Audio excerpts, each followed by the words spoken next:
최상병 순직 사건에 관한 해병대 지휘부의 과실 여부를 수사하고 있는 경찰이 오늘은 임성근 전 해병대 1사단장을 소환 조사하고 있습니다. 고위 책임자인 임 전 사단장이 소환되면서 수사가 정점을 향하고 있습니다. 현장에 취재기자가 나가 있습니다. 김구루 기자. 네, 경북경찰청 형사기동대에 나와 있습니다. 네, 소환 조사가 오전에 시작됐죠? 네, 그렇습니다. 임성근 전 해병대 1사단장은 오늘 오전 8시 50분쯤 이곳 경북경찰청 형사기동대에 나타났습니다. 지금은 제 뒤로 보이는 조사실에서 조사를 받고 있는 상황입니다. 소장 계급장이 달린 전투복을 입고 나타난 임 전 사단장은 사건 이후 처음으로 경찰 수사에 대한 공식 입장을 내놨습니다. 안타깝게 순직한 최상병과 유가족 또 국민에게 심려를 끼쳐 죄송하다고 말했는데요. 하지만 그동안 최상병 순직 사건과 관련해 자신에게 제기됐던 의혹은 모두 허위 사실이라며 수사에 협조하겠다고 밝혔습니다. 직접 들어보시겠습니다.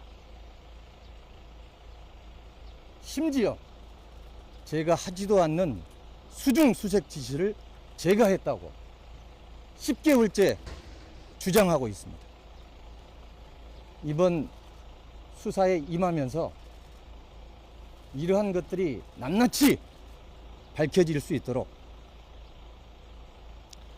임 전 사단장이 대면 경찰 조사를 받는 건 지난해 7월 경북 예천에서 수해 실종자를 수색하던 최상병이 급류에 휩쓸려 숨진 지 10달 만에 처음입니다. 임 전 사단장은 당시 해병대 1사단의 무리한 수색 작전을 지시해 최상병을 사망에 이르게 한 혐의를 받습니다. 앞서 최상병 사건을 수사했던 해병대 수사단은 임 전 사단장을 포함한 8명에게 업무상 과실치사 혐의를 적용해 경찰에 넘기겠다고 보고했는데요. 이종섭 당시 국방부 장관은 보고서에 결재했지만 하루 만에 번복하고 수사 결과 이첩을 보류하라고 지시했습니다.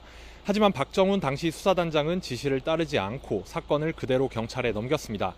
국방부 조사본부는 박 전 단장을 항명 혐의로 입건한 뒤 수사 자료를 회수했고 임 전 사단장을 뺀 수사 자료를 다시 경찰로 넘겼습니다.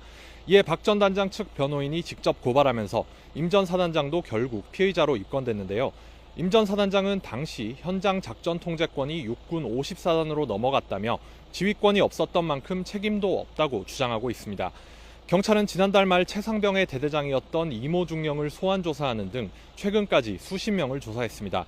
이어 지휘부 최고위급인 임 전 사단장에 대한 조사까지 마무리되면 사건 책임자 범위에 대한 수사 결과를 내놓을 것으로 보입니다. 지금까지 경북경찰청 형사기동대에서 YTN 김근우입니다.